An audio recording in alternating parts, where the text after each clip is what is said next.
first book we're reading today is about Australian animals. We live in Africa.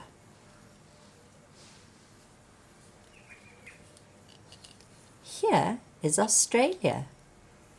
It is this big island, the brown continent.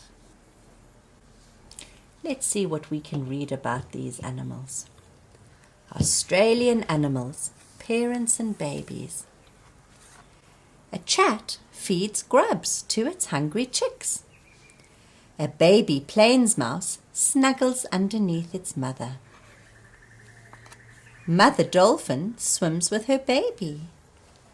And here a mother swan goes paddling with her 4 cygnets. A baby swan is called a cygnet. A baby possum rides on its mother's back. Father cassowary looks after his chick. Look, the chick has stripes. Baby potteroo stays close to its mother as they search for food. Mother quill builds a nest where her babies keep warm.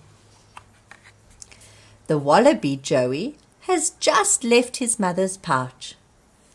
And Mother koala cuddles her little joey.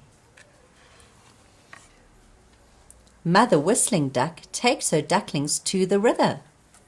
Father emu guards his chicks as they eat. Mother seal protects and cares for her cub. Mother and Father tropic bird care for the little chick. Do you see that all marsupials, animals that have a pouch outside their bodies where their babies grow, their babies are all called joey. So the wallaby's babies are joey, the koala bear's babies are joey. And do you remember what we called the baby swan? It was a cygnet. And a baby dolphin is called a calf. And look at these little chicks. Chick is what we call a baby bird.